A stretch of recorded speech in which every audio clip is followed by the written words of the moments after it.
Three. What's up, everybody? Welcome back to Ham House Sports. It's Big Matt and Little Matt. This is the first video that we've done in, if I had to guess, probably a year. But we are back, and today we are just going to talk about sports cards. We have no script written down, and we're just going to talk about the conversations that we have up here in the card room. So, Big Matt, how we feeling today? Good, man. We do a lot of videos. We just haven't done one together. So I don't know if those who followed us, like we've been doing Sports Card CEO for over a year now, and that's been a new endeavor for us.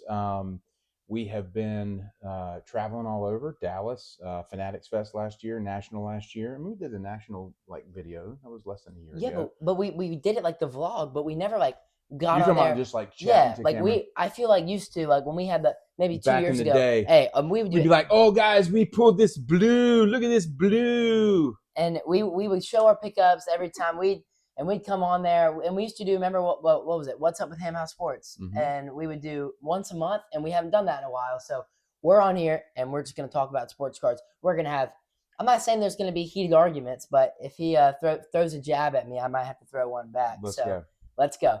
All right, let's kick it off with a topic right now. Connor Griffin. We were heavy invested in Connor Griffin, right? So Connor Griffin came out. How do you feel about him? We were talking about him this morning. How do you feel so far? Great. I mean, Connor Griffin is going to be an incredible Major League Baseball player. Does he win an MVP in his career? Yes, he does. I believe he does. I mean, his he's a 5-tool player. His speed, power, average. The thing is, right now he's 19 years old, and this is what people don't understand. The card hobby is basically built around FOMO. So you have to play into the emotions of the people who are buying. Everyone wants to make quick money. So if you can buy into that and sell into that, then you take advantage of that.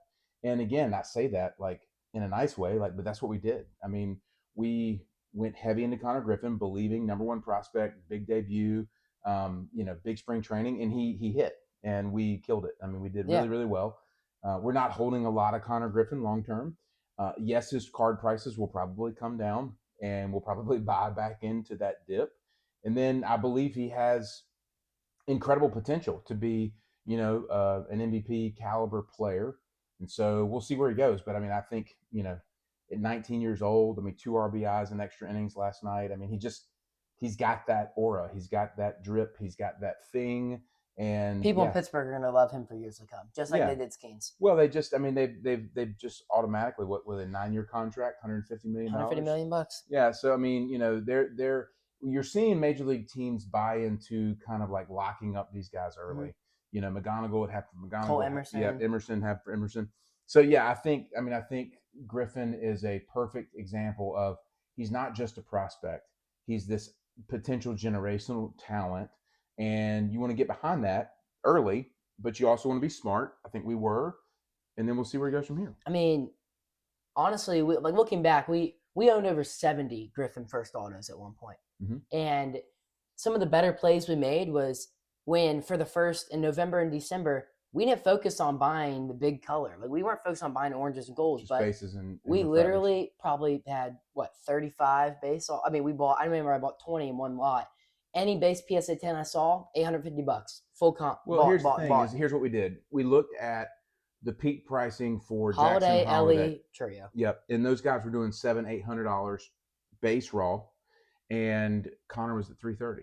Yep. So we said, if he runs to where those guys ran to, we're doubling up on everything we buy at $300, which we did, and so that's the win. I mean, so we bought. I remember I bought 20 of them for $6,600 one time. Yeah.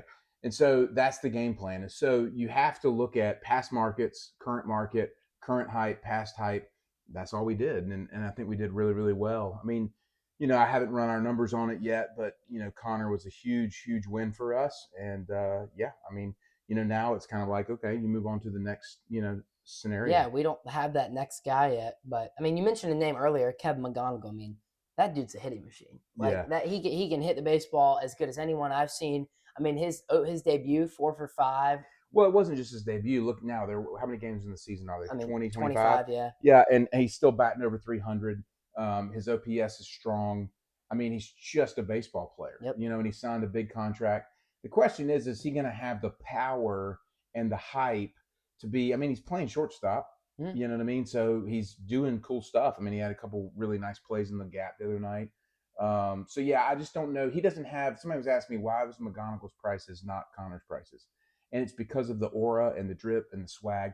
Connor And has home runs and yeah. Well, and I mean McGonagall's hit one, Connor hadn't hit any, but the reality is Connor just has this more dynamic ceiling than McGonagall. McGonagall is going to be a really good Major League Baseball player for a long time. I mean, it's funny how you and Arm have the same conversation on the podcast. He's like, I see Kevin McGonagall being Geraldo Perdomo. Like, who cares? Like about Geraldo. I mean, like, but Connor has potential to be. I mean, I've heard like at minimum Bobby Witt Jr. at maximum Alex Rodriguez. So. Yeah, I mean, and that's pretty exaggerated. But the reality is when you're into baseball and into baseball cards, you have to consider ceiling and floor.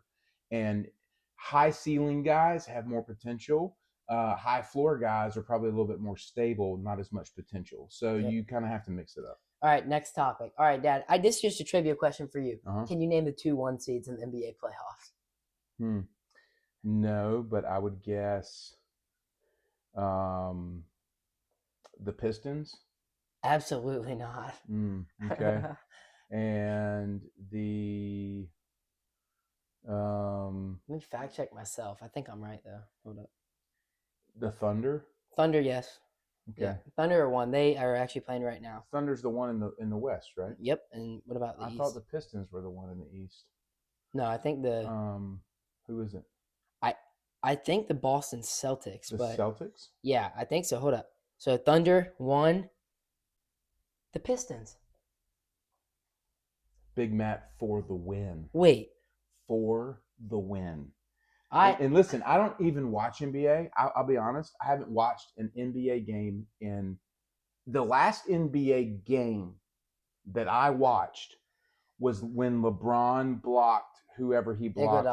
Iguodala on the layup. That's the last NBA game. I watched the game. The best game of all time. Because I was with Brian Gower and we were in a trip. We were in a hotel room and we watched that game. That's the last game I've watched. That was 2016, by the way. There you go. 9 years since I've watched an NBA game.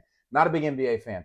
I'm a big vintage NBA fan, but not a big modern. NBA? Yeah, like old school NBA. So you're old is what you're calling yourself? Yes, I am old. And like my era NBA, greatest of all time. For the record, Michael Jordan played against plumbers, even though he's the greatest player of all time. Plumbers. Dude, Bill Laimbeer would eat your lunch and then laugh at you while he was digesting it. Number one, I'm a freshman in high school.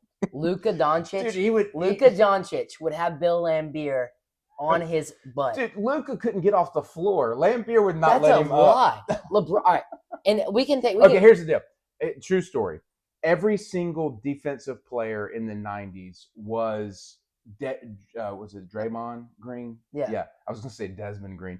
Draymond Green on steroids. Like every single. You just say at practice, Draymond Green. You know, Draymond Green punched Jordan Poole at practice. It doesn't surprise me. Yeah, I mean, I guarantee that's basically '90s NBA. Like it was so. You physical, act like it's that, and it's like, oh, come on, dude. Like you're all right. Like this is a genuine question. Who do you think's a better? Like, you think Isaiah Thomas or Jason Tatum? Like, who would win that matchup? Like two of the best guards. Tatum would win the matchup, but Isaiah Thomas had better handles. And Lord. Yeah, he had better handles, dude. Like, Isaiah Thomas's handles are like all time. It's like him and Allen Iverson and like I like Allen Iverson. Pistol Pete. It's like best and I was like Kyrie is the best handles of all time. Kyrie and Isaiah Thomas. Now you're kind of in a similar. Kyrie would be Isaiah Thomas. I would agree. I would think Kyrie is a better basketball player than Isaiah Thomas. But I'm saying they're more similar players than Jason Tatum. Well, let me ask you this: who's a better all-time player? 1998, Michael Jordan, back from baseball. You're talking one of the best players of all time, or 2018 LeBron James. And this is you have to think. He carried a bum lineup to the finals. Tristan Thompson, J.R. Smith, Kyle Korver, Matthew Dellavedova. He carried that team to the NBA Finals. They're so different players, man. It's a different era. The game's so different. Like LeBron is 6'8", 265 pounds, and he can drive, right? Like and finish it. So Jordan couldn't? No, it's just a different. Oh my! Jordan's like one of the best finishers of all time. I know, but like, bro, LeBron's like, get out of my way, I'm gonna finish. Yeah. Jordan was like, I'm gonna take a hit and spin backwards and throw it off the glass and finish. And the thing is like, again, from a physical standpoint, you're comparing two very different players. It's basically saying like, you know, who would win in an arm wrestling match, Rob Gronkowski or Jalen Waddle. It's like they're both ridiculous receivers, but Gronk is a more physical specimen than Jalen Waddle. You know what I'm saying? No, Like, I get it. But like LeBron's a more physical specimen, but I'm taking Jordan all day. If I'm going to win a basketball game, would Michael Jordan have done the same thing with that team? Would he have taken that team to the finals? Michael Jordan is a better winner than LeBron James. Well, can I say he's a better winner? I'm just gonna say one stat. Right, LeBron James, 2009, made the decision. He went to Miami to play for the Heat. Right. So LeBron James' team in 2009, when he was on Cleveland, went 55-27. The year after he left, when he went to Miami, they went 27-55. So they lost 18 more, or that's a lot more games. Or no, it's 28 more games. When Michael Jordan left to play baseball, the game changed by 1. Their game differential, they were 58-24, and then they were 56 . But it's almost the same argument as comparing modern day baseball to old school baseball. It's very, very different. And again, I'm just telling you, if I'm picking, right, give me Jordan. That's the bottom line. If I'm picking, give me Jordan. Yeah. That's the answer. Martians have the death beam pointed at the world. I want Iguodala. You get that take? You know he said that? No. Anyway. No. Another take. I mean, we're talking about modern baseball. We transferred into that. Here's my hot take of the day. You can agree with it. You cannot agree with it. Mason Miller deserves the Cy Young. The Cy Young needs to go to the best pitcher in the league, and that is Mason Miller. That dude's stats are insane. I don't know what you think about this, but Mason Miller is a freak. He is. I mean, here's the difference, though, is Mason Miller comes in the 9th inning, usually with the lead, and he's just his job to get people out. Whereas a starting pitcher, it's more of a nuanced approach to the game. They have more of a job to do, and they've got to go 5 or 6 innings. They've got to allow very few runs. They've got to get outs. It's just a different kind of mindset.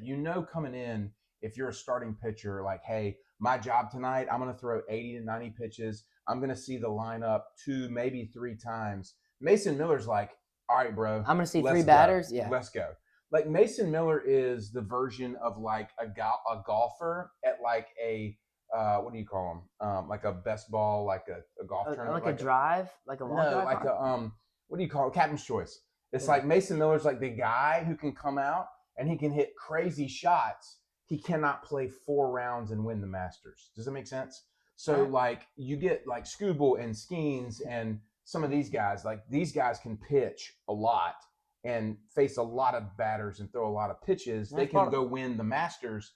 But Mason Miller is the guy who comes into the Captain's Choice tournament with a cold beer and hits a 5-iron to 6 inches. All right, about the Masters. Can we rank top 3 sporting events that you like to watch? I mean, I know that you're a big Masters fan. Yes. Skip my basketball tournament for it, but we don't talk about that. But I was there on Saturday. You were there on Saturday. But you're a big Masters fan, right? Yeah. So what's your top 3? If you had to pick top 3 sport events to watch, what would it be? And we're talking, it could be all-star games. It could be whatever. I know my 3 right now. If you want me to go first. I go first. So at number 3, I had the Masters. Right? I like watching the Masters. And the thing is, it's 4 days. It's not one game, right? I can turn it on. I can watch it, during class. It's fun. Number 2 for me is March Madness. Love watching March Madness. Mm-hmm. Absolutely love it. My number 1 is going to be a good World Series matchup. There is no better feeling to turn on a baseball game on a Friday night and the Game 7 of the World Series last year is one of the greatest sporting events I've ever watched in my life. That was incredible. Yeah, playoff baseball is definitely different. I would say March Madness would probably be my 3. Okay. And I don't like college sports right now. I'm grumpy old man. I don't like the NIL. It's changed, but March Madness still has its appeal. I would say, man, I might take this out. Let me change it up. I'm gonna go number 3, the All-Star Game Home Run Derby. Okay. It's always been the coolest thing. Dudes just it was cool. We got bombs. It's just watching it live and watching these guys hit baseballs that far. It's always been one of my favorite things. Shout out Josh Hamilton for the greatest single round in home run derby history. Julio Rodriguez had a better round. Number two, I would actually go college football Saturday. Like, wait, just like the day, just opening Saturday, or no, like I don't like playoff. rival weekend Saturday. I don't like playoff college football. But like rival weekend like Saturday, rival game, ACC, SEC, Thursday Big night Ten. football. No, not Thursday, Saturday. Like, give me a Saturday game, a night game, 7 p.m. snap kickoff, like that. State versus Clemson. I mean, like, that's big fun to ACC game. Well, State beat big Georgia Tech SEC last year. game. Yes. And then number one, I'm probably going to go with the Masters. Like, I love Augusta National. I love watching these guys. People don't understand the kind of pressure they're under. Anyway, that's my shout out Augusta National. Sponsor us. We will do great content. We'll come. We'll be there with badges. Yeah.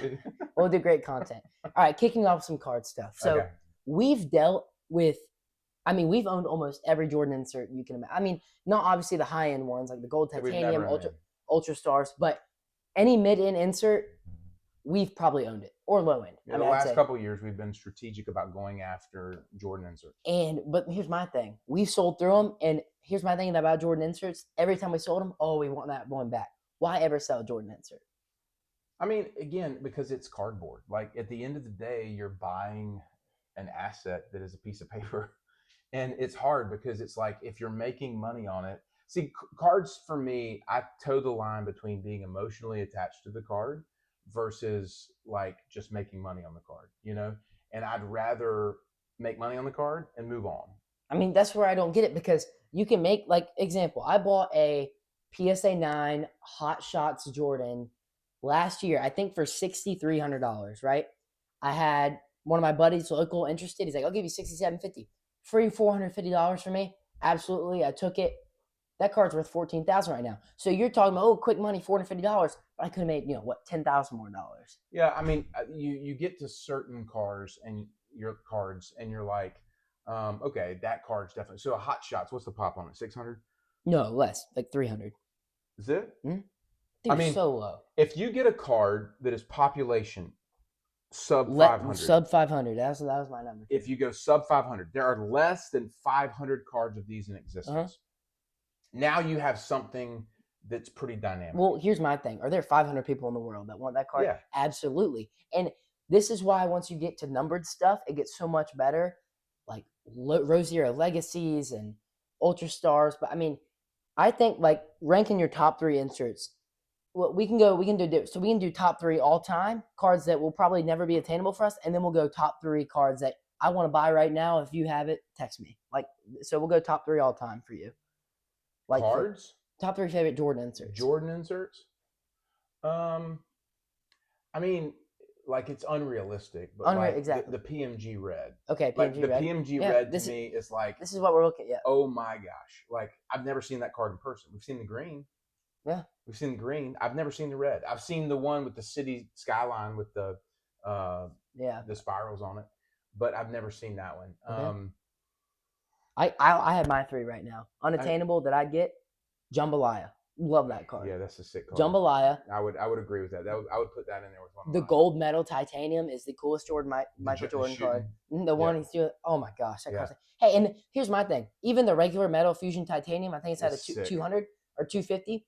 That card was attainable 2 years ago. Not attainable now. A PSA 8's at $40,000 on Fanatics. Yeah. A PSA 8 2 years ago was like $10,000. What's so interesting about these cards is these cards were all pack pulled. Like, these were releases in the 90s. They were pack pulled cards. They've been floating around in lore forever, and now that they're on the spotlight, what I mean?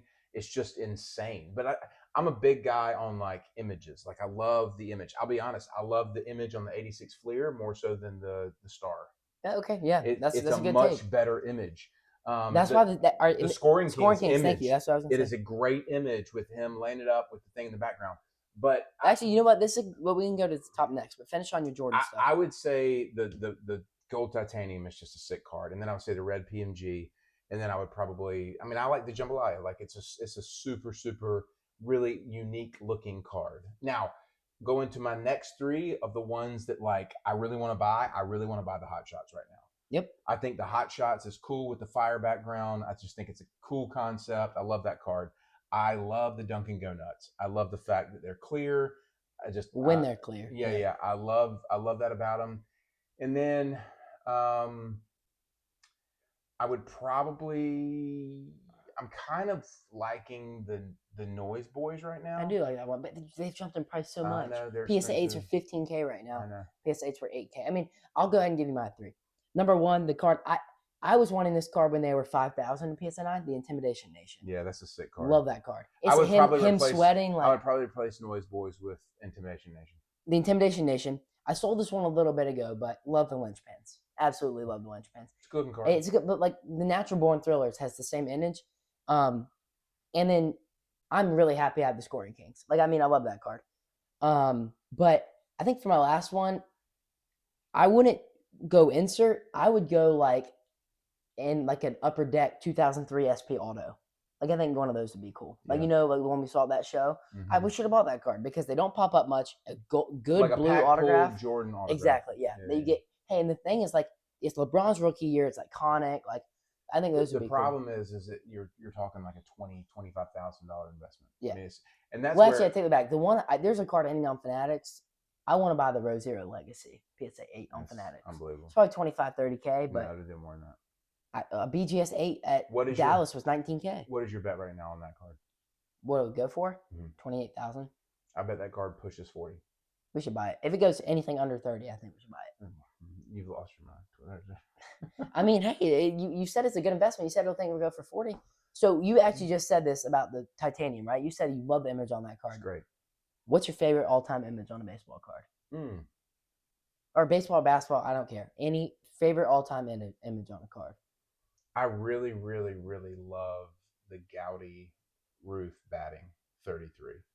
Like, to me, it set the stage for everything. Like, Babe Ruth was the icon who established the Mantles, the Jordans, the whatever. Like, that was it. Like, him batting from the left side. Like, I don't know. That's my. So my favorite, I don't know if you know this card, one of the coolest cards ever made. The 2020 Prism. Oop, this is broken. Did that actually break? No, it's just loud. The 2020 Prism Tom Brady manga where he's Thanos and he has the rings on his fingers. Oh, that's pretty cool. It's the coolest, one of the coolest images like ever on a card. I absolutely love that image. Like, that card was attainable a few years ago. Probably 20, 30,000 PSA 10 right now. Another image I love, some of the early Curry Kabooms, like those are all super cool. Like the Night Kaboom, Curry Night. When they actually drew the Kabooms, you know. Oh my gosh, like the Night Curry Kaboom is gonna be my other one. I love that card. And I'm thinking about like the iconic, like. Whatever, I mean, dude, the Trout 2011 tops, that's iconic. Like, dude, that image of him. Like, I will say though, like the modern game, they've done a really good job at putting cool images on the cards. Because I'm a big image guy. Like, I love the images. Like, looking at our board, it's behind the screen here. Like, look at the Ripken platinum medallion. Like, he's on his knee. You know what I mean? So he's backhanded a ball. It's funny. All your Ripkins right there, none of them are him hitting. They're all him fielding. That's because, I mean, that's the thing is, like, with Ripken, like, he does lead all major leagues in shortstop home runs, which people still throw shade at him. Everybody talks about all the shortstops. Wait, whoa. Alex Rodriguez is not a shortstop? Third baseman. Come on. I'm serious. Look, Ripken holds the record for most home runs from the shortstop position. Did Ripken not play third base too? His first year, then he moved over. Really? Mm-hmm. Yep. I mean, look it up. You look at all these guys that were talking about the sexy home run hitters and the shortstops, like Connor Griffins, the McGonagalls, the Ellie De La Cruz, or whatever, Jarrett Jeter. Ripken has a record. And again, Ripken had a weird swing. Like, he didn't have like a sexy swing. He had like a weird swing, but he got it done. So anyway, my point is, I love the image on that card because he's backhanded the ball in the hole and he's on his knee and he's going to throw from his knee. And that was where he was just phenomenal. All right, I'm going to give you 5 players that we are looking to buy right now, and you tell me the card you want to get of those players. First off, Steph Curry. I want a Steph Curry card. Do you want what Steph Curry card do you want to get? Refractor. Topps Chrome Refractor. Yep.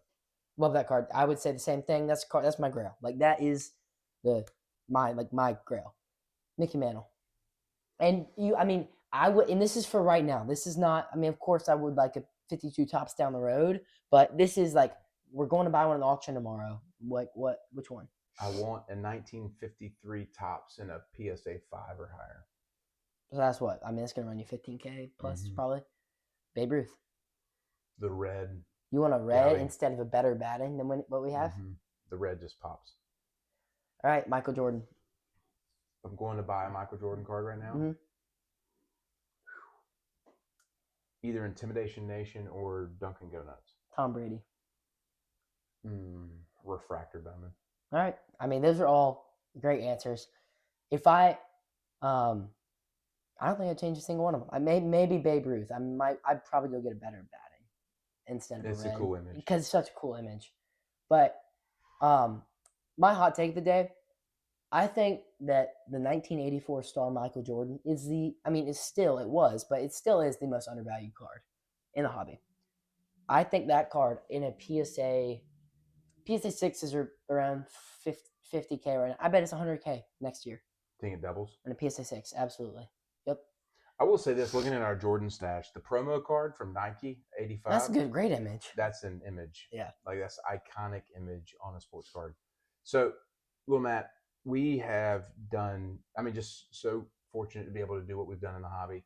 And we've gotten to this point now where we've kind of, we're not out there buying $60,000, $70,000 RPAs. Like, that's not what we do. But if you look at from a buying standpoint right now, yep. Like if you, I'm not talking about long-term value, potential, whatever. I'm saying if you're talking to a young collector, somebody, you're saying, hey, if you want to have a good, nice 60, 90-day run in sports cards, where are you telling them to focus their time and energy and resources right now? So it's funny because I had someone ask me this question this morning. They want to get in the sports cards and they asked me, what's the first step I can do if I want to scale $100 to $1,000 and buy this summer? I said, you got to start with going to shows. It's going to be a lot harder online for a few reasons. Shipping costs on cheap cards will get you. It'll eat you up. $5 on a $35 card, that's all your profit pretty much, you know? So you got to go to shows. A lot of people try to focus in the value bins. It's a lot of work to buy a card for $1 to sell it for $3 and PWE, and it's 98 cents to ship. Like, that's a lot of work. I feel like going to shows, focusing on what's hot right now. Like right now, Cooper Flag and Con Knipple. Like, I would buy Cooper Flag and Con Knipple if I was going to flip them because they're so hot right now. Shohei. So Shohei, you cannot lose buying Shohei. Like, he does, like, his base. Well, you cannot lose buying him and selling him quickly. Exactly. And buying right and selling right. Like, you can't. So, your point is focus on the hottest guys in the hobby. Would not touch football right now. Absolutely not. Like, especially because how volatile quarterbacks are. Like, especially this new Topps Chrome football just came out, first licensed product. I saw someone posting a Tom Brady insert something for $22,000. If that card is over $10,000 next year, that card will be under $5,000 next year. That's my prediction. And people are out there paying $20,000 for this Brady insert. I think Brady signing in football is going to be huge now. It's going to be incredible. But I think it's stupid that his cards are doing what they're doing. Let's see. If 60 to 90 days, someone can go to as many shows as possible. Get connected. This is a hot take, though. The sell is 10 times more important than the buy. If you can find a good person to sell to, it's free money. Like, you can buy from whoever. Inventory. But if you can find a whatnot streamer, repacker, flipper, someone that sets up shows every weekend, they need inventory, they're going to pay you strong, sell to them. Like, that's probably what I do. And like someone else, I know a kid, a good friend of mine, played basketball with him, and he recently got into flipping sports cards. And his strategy, he was going to go to his first big card show in Charlotte. And he drove up 4 hours to do it. And he's like, my goal is to buy all these cards. I have $1,500. I'm going to buy all these cards. I'm going to buy them and I'm going to grade them. And I'm going to send them off. They're going to come back. And I said, I don't think it's a good idea because think about this. Let's just say I know a card he bought to grade, but it was after I told him, like, that weekend, he's like, all right, I'm going to go out first day. I'm going to buy all these. I said, let's just say this. I said, if you spend all $1,500 on cards to grade, what are you going to do tomorrow at the show? Yeah.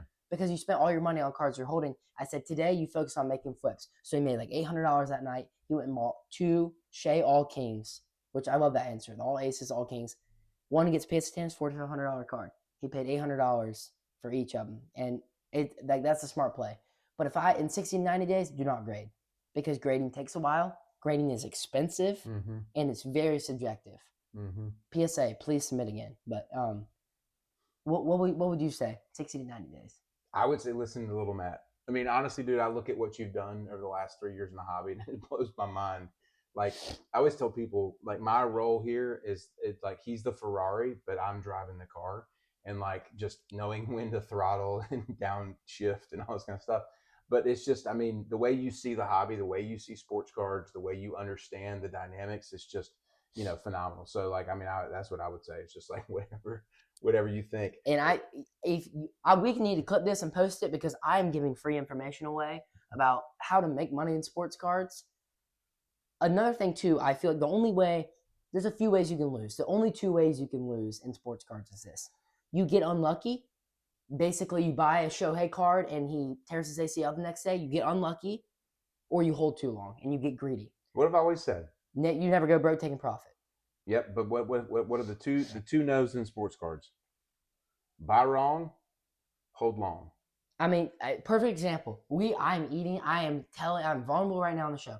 Ethan Conrad, right? We had someone tell us Ethan Conrad's going to be a good buy, So we bought a true gold. Well, we got a true gold of his in a trade, doing $1,000. We had a few offers, 800, 900. We didn't take it. Oh, we're going to grade it. It's set upstairs in our room, and we didn't do anything with it because, we don't know if it's 9. We don't know if it's 10.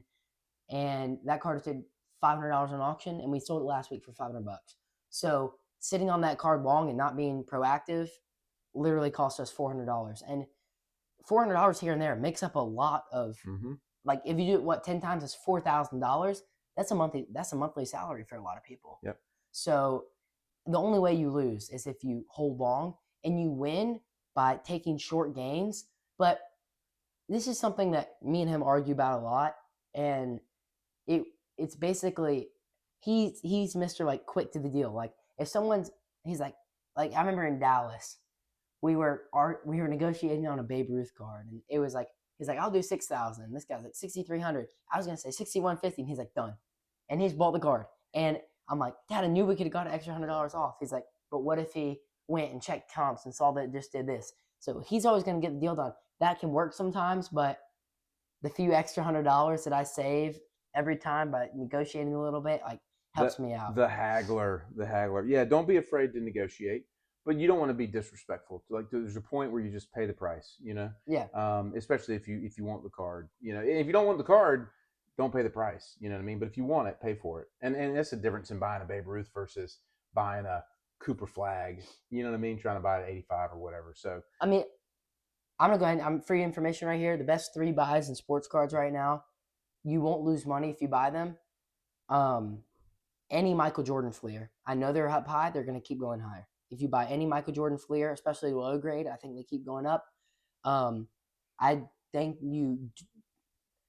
it's really dangerous. I think it's really dangerous to be buying Shohei base rookies right now. I would not touch Shohei base Topps Chrome base Bowman Chromes at Bowman Chrome 10s are over 4K now. Would not touch them. Absolutely not. And then another free buy.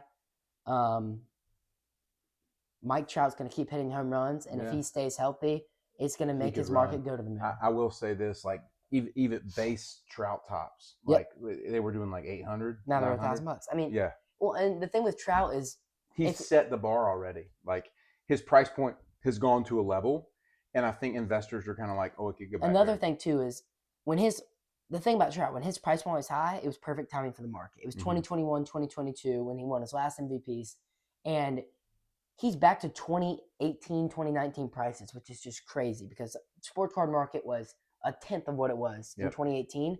So he does anything here. Like if he hits 30, 40 bombs this year, I mean, he's on pace for around that. Yep. He has more home runs than Aaron Judge right now. I know, it's crazy. So like, if he can stay healthy, which I really hope he does, but I think Mike Trout, you don't lose money buying Mike Trout right now. All good wins. Well, we wanted to jump on. We did jump on. We did jump on. I think it was good stuff. I mean, we talked about everything from me not knowing my basketball facts and him not knowing them to like me giving you free information. Pistons, number 1 seed. I did not know that at all. Like, I would I have bet saw a money on post that. yesterday. I saw a post. Our buddy Jeff actually had a Cade Cunningham game worn, and it said basically #1 seed. That's the only reason I knew that, because I couldn't even tell you another player that plays on the Pistons other than Cade Cunningham. Right now, if you said I lose my entire sports card collection if I had to name one Piston other than Cade Cunningham, I would lose. Who do you think's a better Piston? Like right now, you think Nikola Vucevic, or do you think what's his name, Jalen Duren? Do either of them play for the Pistons? Yeah. I don't know. No. Nikola Vucevic does not. I was gonna say if you said something. I don't know. I told you I could not name one Piston. All right. Well, shout out Jeff for Jeff hooked it up. making me look dumb. All right, guys. Thanks for watching, Matthew. All right. Absolutely. Good combo. Peace. That was good.